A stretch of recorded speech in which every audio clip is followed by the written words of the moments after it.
got some guys that are still getting evaluated from the trainer, but I'll answer any questions that I can. Do you have any update at all on Rob News? No, the X-rays I believe are negative, which is a good sign, but that doesn't mean that we don't know the severity of the injury. We're still looking into it and try to let you know something as soon as possible. How did Andre James fare? He did all right. He did a good job. Really pleased with his communication. He caught a lot of the shots. We did a lot of different things offensively in this game, and he showcased his preparation. He made some good blocks, made some good calls up front, and I was proud of him. You said he anticipated moving away from tackle when he turned pro, but maybe not to center. What was it about him that you thought made him a good fit for that spot? Well, Tom Cable's done this a long time, has a lot of experience, not only with moving players around. He's taken guys from defense and made them conversion players onto the offensive line. Andre just has the athleticism, the size. He's got the intangibles that you look for in a center. He's smart, he's athletic, he's a good communicator, he loves football.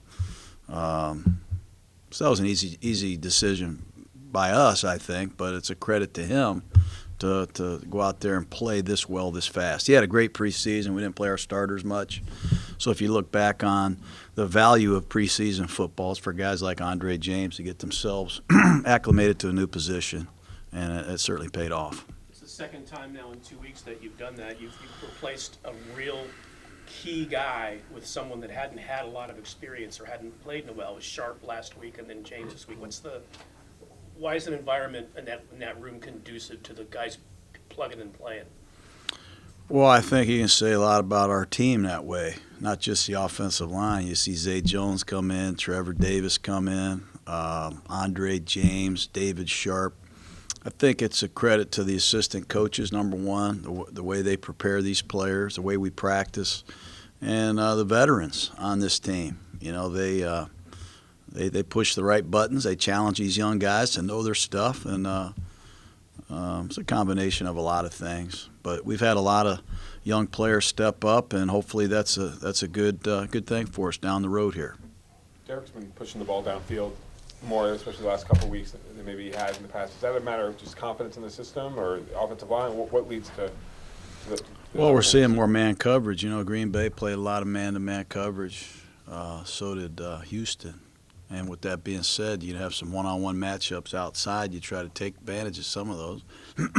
we made some plays yesterday, but we left way too much out there, I think. We left a lot of big play opportunities out there where I think we should have made the plays. But it's a combination of who we're playing on defense, and oftentimes that impacts your play selection. Update on Josh Morrow. He's being evaluated too. So we've got a lot of guys that are over there getting looked at. We did lose Justin Phillips, linebacker, for the season. He had a knee injury yesterday.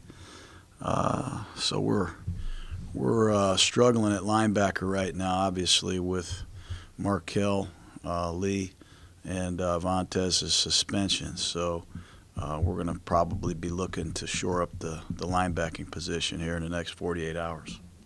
Is there a possibility that Markel could come back at some point Yeah, this season? yep. But as you know, there's a rule. It's not just when he's ready, it's when the rules allow you to put him back up. So hopefully we can get him back up soon.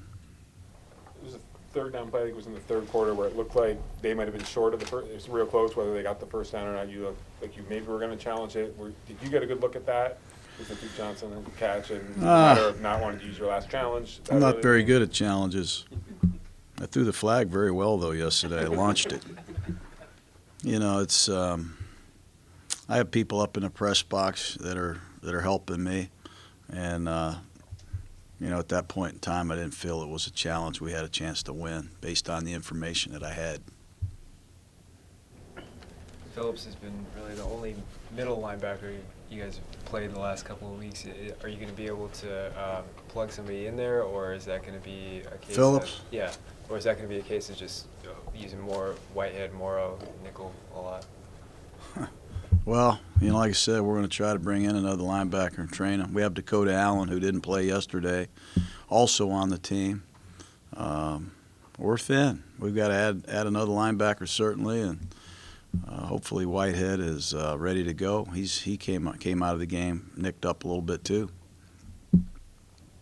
There was some comments after the game, I think, from Key, who said that when they were trying to get down Watson, he was worried about slinging him and not falling on him. And you guys have had Crosby and Hurst have got these penalties that seem kind of questionable in terms of falling on guys. Are you totally differently teaching how to sack quarterbacks than maybe in the past? Do you have to do that now? Well, the pocket passer, obviously you can't sling them to the ground. You can't put your weight on them forcefully and plant them into the ground. That's something everybody coaches.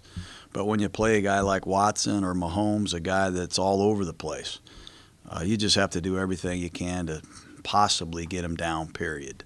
And I just walked away from the tape looking at Watson. He's something else now. He carried it 10 times. He scrambled another 10 or 12 times to throw the football.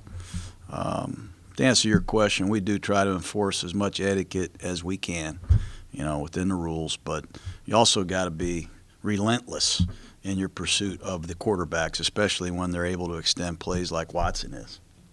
I think Hopkins had 5 catches with linebackers in coverage. I'm guessing that's something that you're going to want to avoid.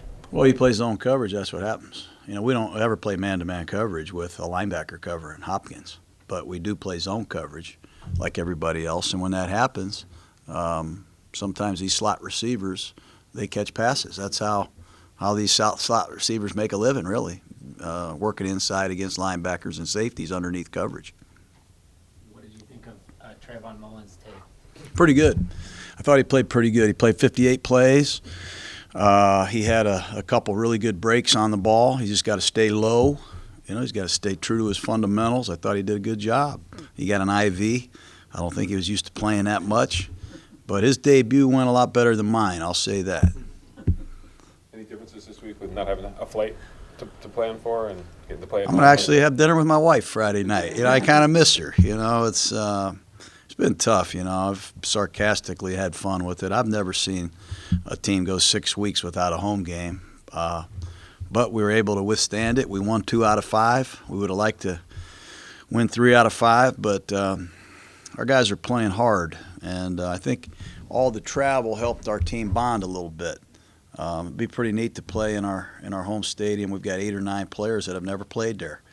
So it'll be a foreign experience once again for us. What is the message to those guys, John, the guys that weren't on this team when you started this road trip? The message is pretty much the same. We're just going to continue to work hard, from the way we lift weights to the way we sit in the meeting room, to the way we practice, the way we keep learning football and getting to getting to know each other and hopefully raise the standards of this football team. That's what we're after.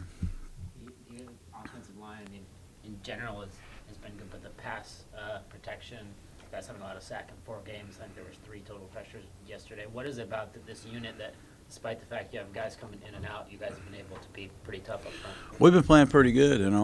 We've got balance. When you have balance, I think it's the hardest thing there is to defend. We're running the ball with some good success. We've got a really good young back.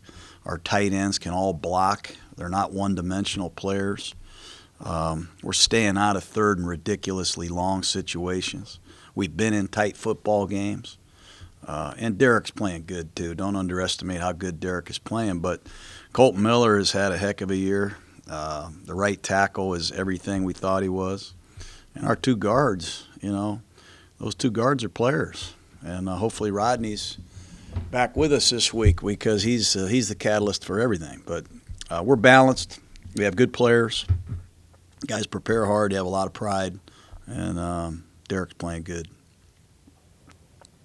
You missed the linebacker, but just overall, how are you guys approaching the trade deadline?